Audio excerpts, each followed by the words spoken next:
So since natay mga kaigsunan nga usahay mo simba lang ug maglinog ug magbagyo, mo nang niyata din aron sila mapinomduman na samtang buhi pa mo process na sa kaluwasan. Ang ingo mo process nga makinabuhi na tarong kay na naman tas matuod nga simbahan, ang ato na lang magbuhat og mayo. Nya alam po sa itong kaigsunan nga mga non-Catholics, aron po mo mapahibalo na mo nga ang inyong pundo nga gipasakupan sikta na dili na reliyon.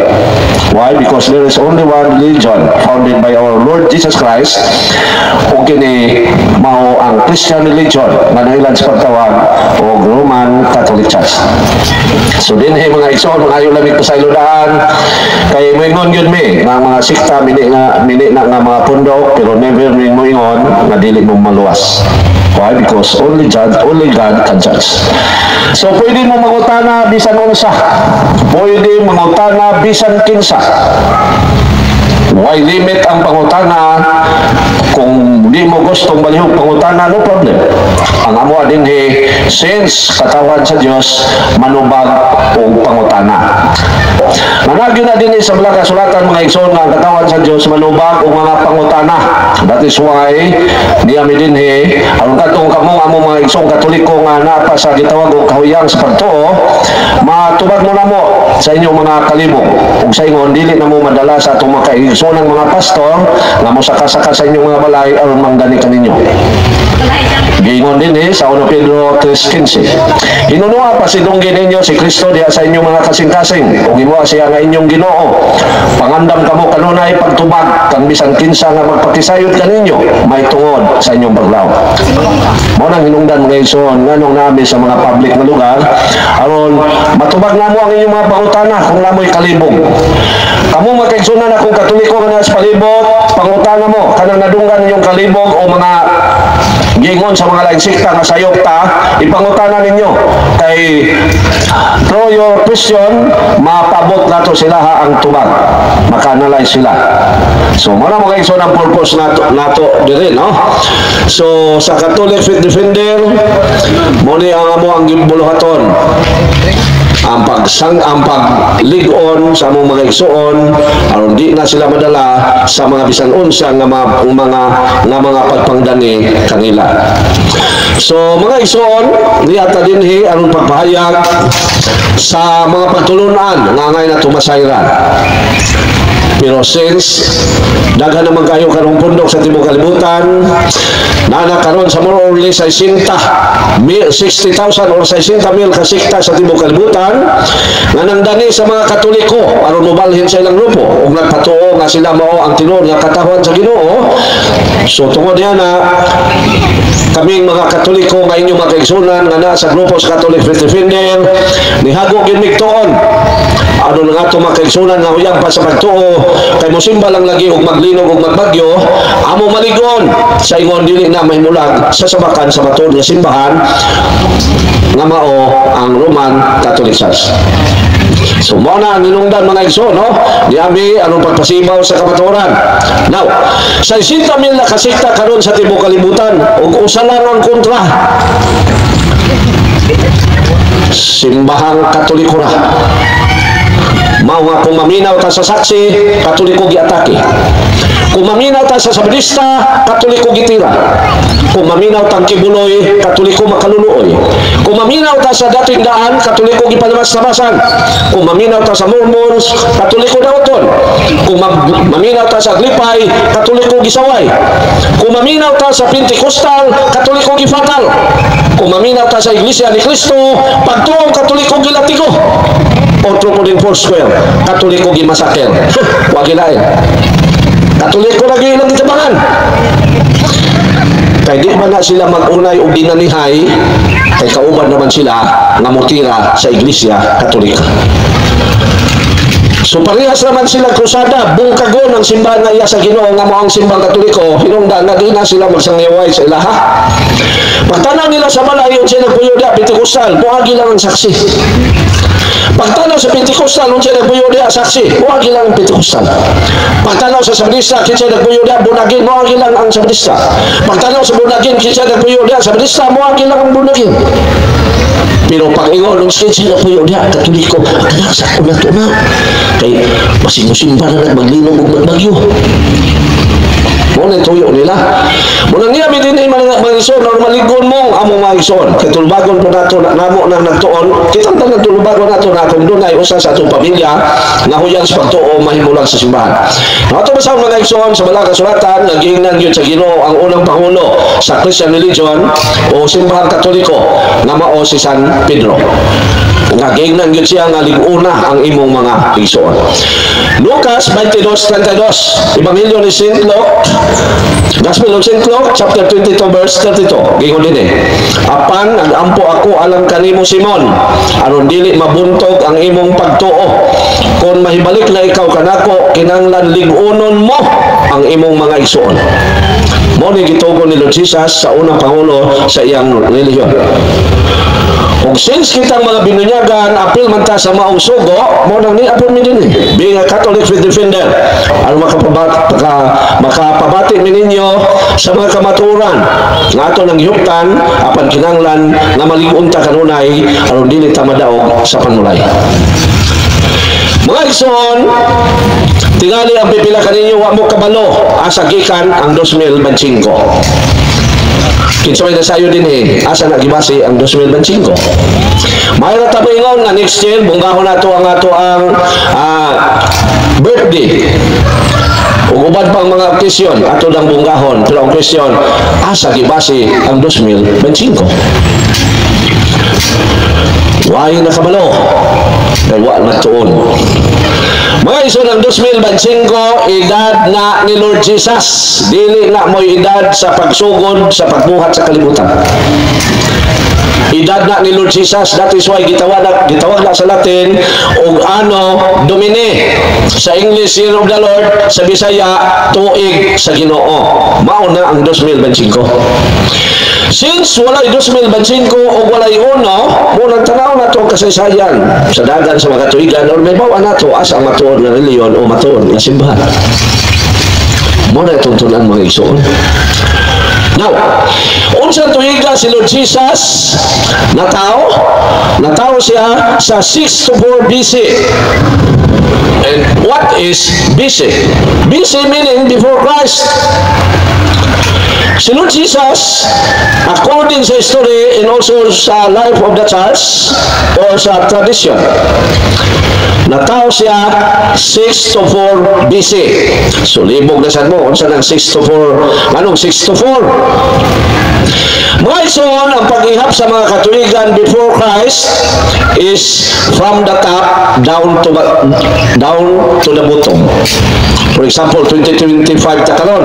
Next year na 2024. Next another year 2023. Mo na ang type of counting of age before Christ. Unlike karon nga may sugod yung uno. Now, pagkatao ni Lord Jesus mga igsoon, sugod na ang ano Domine, pag-edad niya 1 year. O pag-edad niya 30, tukod na siya sa Christian religion. 30 to 33 AD. Now, ito sa mga igsoon sa Lucas 3:23. Gingon din mga 30 na ang panuigon ni Jesus pagsugod niya sa iyang buluhaton.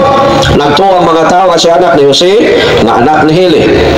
30 ang panuigon ni Lord Jesus pagsugod sa iyang buluhaton. Ang question, nganong man siya magsugod sa nag-edad siya 29, 28, 27, 26? Nganong dito naman yun siya sa nag-edad siya 30? Ngano? Tungod kay sa wala pa siya magtukod sa Christian religion, under siya sa balaod sa mga Hudyo.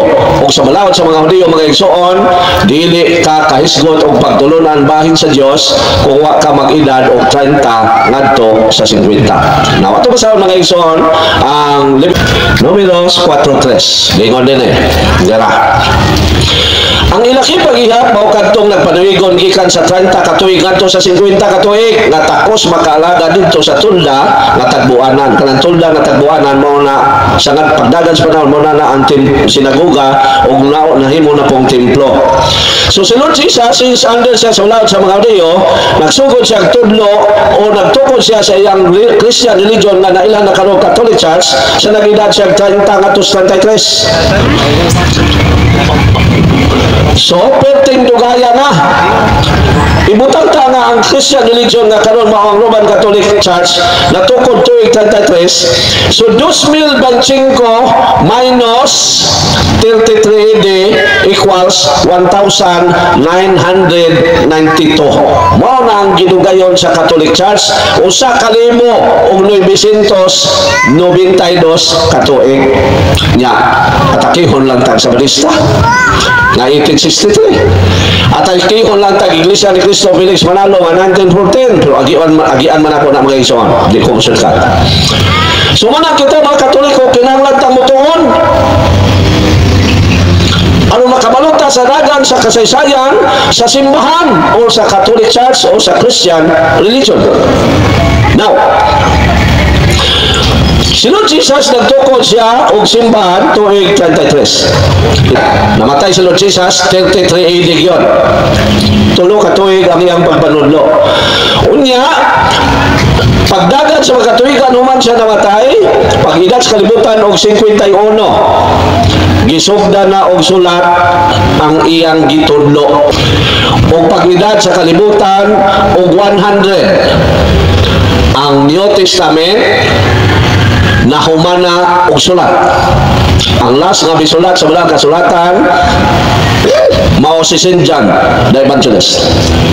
Tuig 100. Nana ang New Testament, pero wala pa masulat sa papel.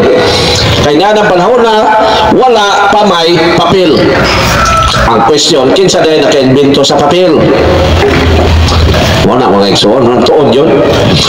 Ang naka-invento sa papel, ang nasod China. Unsang tuigan na invento sa China ang papel? 200 BC. So sa Israel, wa pa moabot ang papel. Mo nang ang gisulatan sa pulong sa Dios ang gitawag og papyrus. What is papyrus? Panit sa kahoy. Ang uban gitawag og parchment. What is parchment? Panit sa hayop. Ug ang uban pinipi nga mga tingga ug lagpad nga mga bato sama sa Ten Commandments. Lapad nga bato ang gisulatan. Pag-abot sa tuig 107 ha? Try to imagine 2024 karon nya 107. Ang gitukod ni Lord Jesus, pero anak ko mabasa kanya, no? Si Lord Jesus mga igsoon nagtukod na siya sa Christian religion sa wala pa siya gilagsan sa cross. Atong basahan mga igsoon ang San Mateo 16:18. Gingon din. Busa sultihan ko ikaw si Pedro, ug ibabaw nining bato tukuron ko ang akong iglesia. Iglesia mga igsoon kinat sila na. Nganong mo man gigamit sa Binisaya nga Biblia? Ang uban, simbahan na. Ang iglesia mga igsoon, pinulungan na sa Katsila. Kanya, for your information, 333 katuig gidumala sa mga Spanish. Sabi ba? 333 katuig nga ginumala sa mga Spanish. More than 300 years. Now, manang pulong iglesia ang gigamit. Ang pulong iglesia sa English na church, that is why sa English kung mabasa ta, the word Peter, ano pandisra? I will build my church.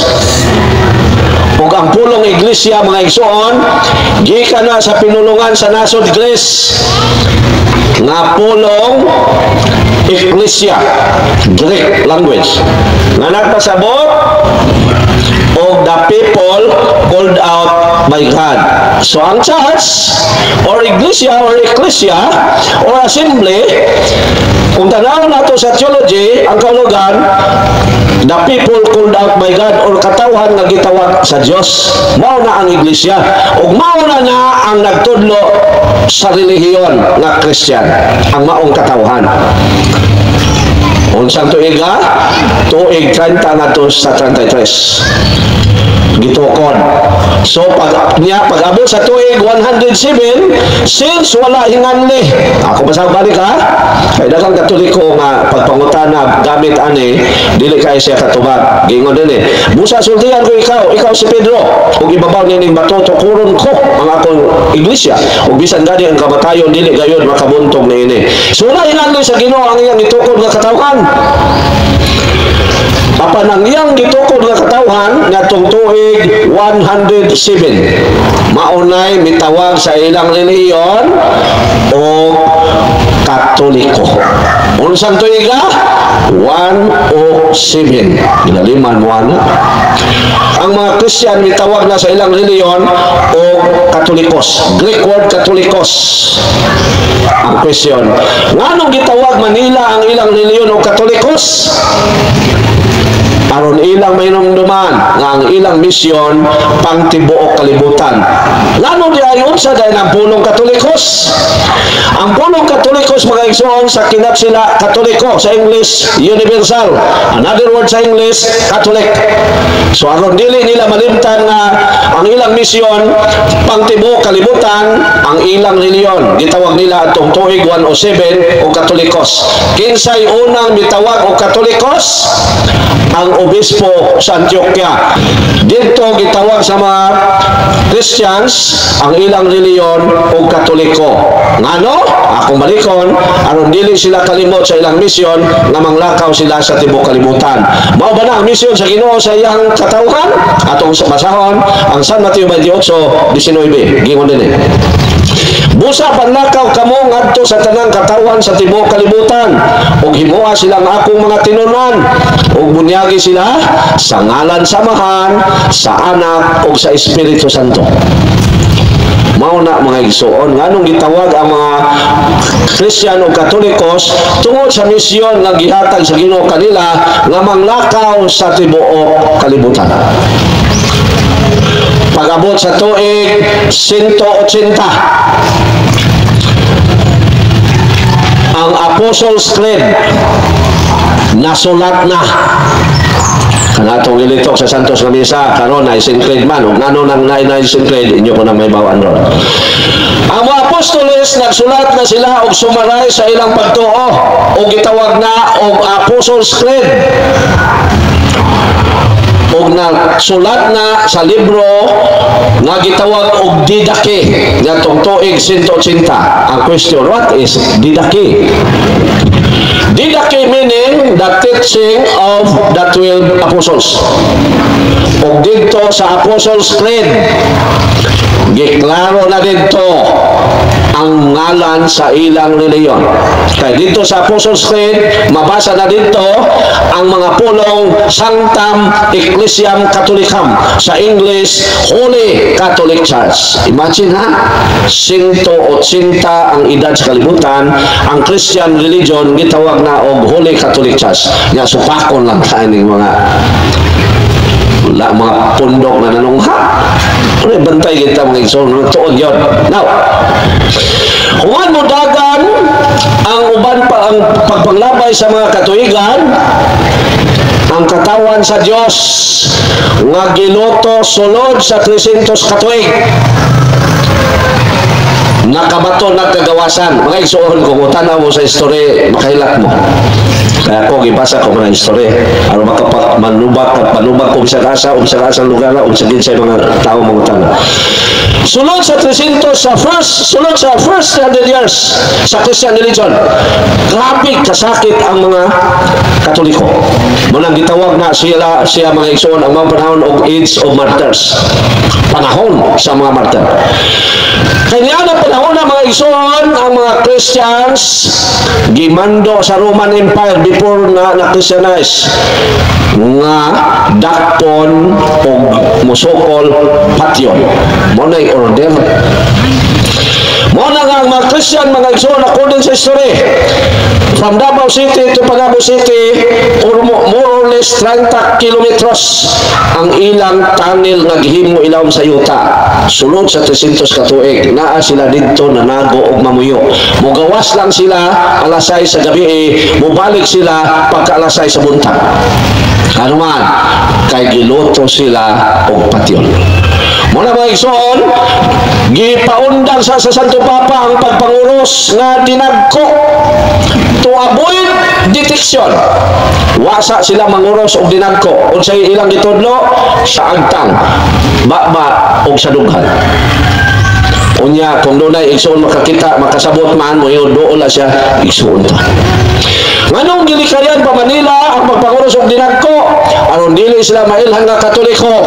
Kay kung mailhan silang Katoliko, dakpon sila, imbestigahan, unya, patyon. O dili, mo surrender sa ilang pagkakrisyan. San Pedro, gilansang sa cross, gibaliktad ang tiil. Ang tiil as taas. Kay sumala pa niya, I am not worthy to die like my master. Munang ibaliktad ko. Yang igsoon si St. Andrew, gibaliktad. Ang gilansang sa letter X. Si St. James, giulog sa kampanaryo. Pagtugpa, buhi pa, gimaso ang ulo, tuasik ang uto. St. Bartolomeo, gigayad sa poste, gisunog, ang gipanitan na buhi. Gipanitan na siya nga buhi. St. Justin Martyr, gisunog nga buhi. Si St. Thomas, gipatay sa India, gidunggab lang, tudog, dunggab, duslak ko ilimit, hangtod natay. Ang pinakasakit untag kamatayon, si St. John the Evangelist. Nanungan, gilunod siya sa kawa nga nagbukal ang mantika. Pero pag itsa niya sa kawa, mitindog Ginoon og nagwali. Munang mingon ang mga pagano kana walay Dios, walay reliyon. Mingon siya, usam ning matuhanan eh. Munang gilabay siya sa isla sa Patmos, siya raw sa dito, ug dito siya nakasulat sa Revelation. Unya ang ubang mga Kristiyano sila mga ordinaryo. Para sa aning mga bata, mga tigulang. Naay dako nga gym. Butang ta gym. Na dito ang mga pagano nagtanaw mga tawa.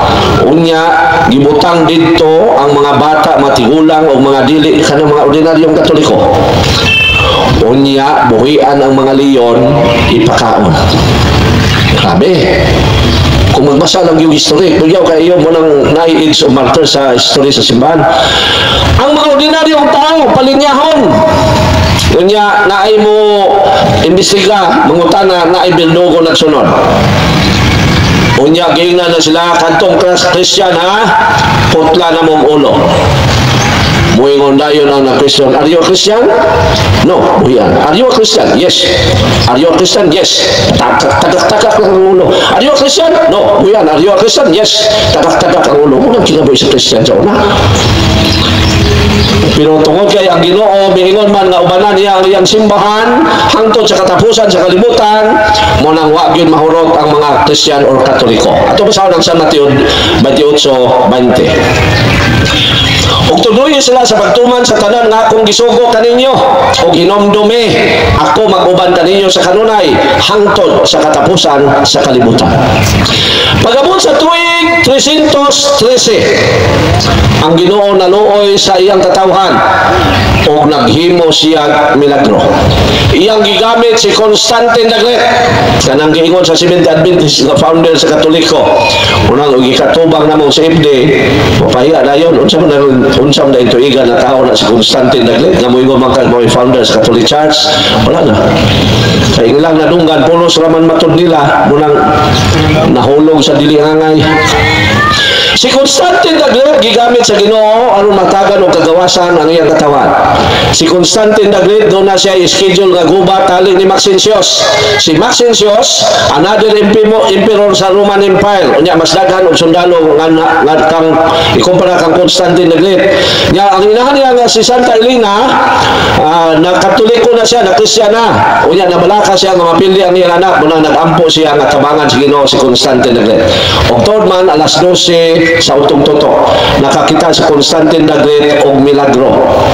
Aka ng pananahon. Nakakita siya kahayag nga ang purma cross. Unya hayag pa sa adlaw. Unya sa ubos na ay mga marka in hoc significances. Sa English pa, by design you will win. Dali ra kana kung gisulti, search niyo sa Google, makita ninyo na. Sa ubos in hoc significances sa English, by design you will win. O gibutang na ni Constantine the Great sa mga flag na yang gigamit, sa mga gamit sa gubat o uban pa, gibutangan niya cross. O dito nagmilagro ang Ginoo kay ang iyang mga kaway na dunay 120,000 soldiers, ang iya is only 25,000. Ang iyang mga kaway nagunay og patay. Muna mingon siya nga gamhanan gyud kaayo ang Dios sa mga Christians. Kay dili pa man siya Christian. Ingon niya, we have 300 gods and goddesses, and even one of them we cannot compare to the God of the Christians. So mo nang iyang gideklarar nga wala na mo ilabot sa Christian, ha? Kung kamo mag-Christian, inyo ng desisyon. Kung di mo mag-Christian, inyo ng desisyon. Ang point karon, dili na sila tandugon. Mo nang mga igsoon ang mga Christian, murag sa lampati nga nakabuhi sa alwa. Nanggawas na sila sa tunnel, unya malipayo na, gawas no na sila nagsangyaw. Kung hinay-hinay na silang nakatukod og ilang simbahan, kaysa sinugdan sa balay raman sila magtigom aron magsimba. Now, human mo labay ang 382 katuig gikan sa pagkatao ni Lord Jesus. Kay nahatagan naman sila kagawasan ang Pangulo nga ika-37 nga gitawag og Pope. Mimando na nga ang pulong sa Dios isulat na sa papel. Kay ang papel miabot naman sa Israel sa tuig 200 AD. Mao nang gisulat na sa papel. Ang unya gi-translate sa Latin ug ang naghubad mao si Saint Jerome. Og nahumania tuig 404. Og sa tuig gisugdan 382, pagabot sa tuig 386 gihinganla na sa simbang Katoliko og Biblia ang pulong sa Dios. That is why ang pulong Biblia nara na sa cover, wala na diri sa sulod. Gawas sa mga hubad sa mga protestante nga nagbuot-buot og butang og pulong Bible diha sa sulod. Pero sa original walay pulong Bible sa sulod. Ang naa scripture, Holy Scripture. Bible from the Greek word biblos meaning book. Mao na mga igsoon. Pagabot sa tuig 397 sa konsilyo sa Africa, lugar ni San Agustin sa Hippo, dito gi-declare na sa simbahang Katoliko nga kining libro ha pulong ni sa Dios. Munang hinay-hinay nang nakabalo ang mga tao nga naa ay pulong sa Dios nga nasulat sa papel. Pagabot sa tuig 397, another council sa Africa lang gihapon sa Cartago, gideclare na sa simbahang Katoliko nga ang Biblia pulong sa Dios. Dito na hinay-hinay nang nabaniog nga duna di ay pulong sa Dios nga nasulat. Pagabot sa pagdagan sa mga katuigan, ang Katoliko nga nagsangyaw sa hinay-hinay nang dili mo wala na mo tuo sa Santo Papa ug ang maong grupo gitawag og Orthodox Catholic. Unya pagabot sa tuig 1054 nahimo naman silang heretic, kinanudlo naman sila og di mao kay ang ilang kay mutugot naman sila nga ang pari magminyo. Obispo lay dili. Unya namang gina sa Bible nga mingon ang Ginoo nga dili gyud magminyo, mo nang gitanggal sila sa simbahan sa tuig 1054. Now to sa mga igsoon nga ang mga lagad sa Ginoo dili gina magminyo. San Mateo 19, 10 ngadto sa 12. Gingon dinhi. Ang iyang mga tinunan miingon kaniya, kuno kini ang may tabo tali sa bana ug asawa, maayo pagdili na lang magminyo. Si Jesus mitubag. Kini mao pagtulunan dili alang sa tanan, kun dili alang lamang niadtong gihatagan sa Dios niini. Kay may nagkalain-laing mga katarungan nganong dili makaminyo ang ubang mga tao. May dili gayud makaminyo, makahimo pagminyo kay na tao nga kapon ng daan. Ang uban dili makaminyo kay gikapnan man sila sa mga tao. Ug ang uban dili makaminyo tungod sa gingharian sa langit. Siya nga makahimo pada kadawatan ni ining akong gitudlo. Mo ning gibasihan mga igsoon nganong dunay baog silibasi ang mga pare. So dili magminyo ang Orthodox Catholic nagingon sila pwede na magminyo ta. Supak man sila mo nang supak man sila sa Roman Catholic mo nang gitanggal sila mo nang sik nahulog na po na sila sa sikta karon. Pero ang ilang mga pagtulunan base gyapon sa simbahang Katoliko pero daghan na sila mali sama sa pare nga magminyo.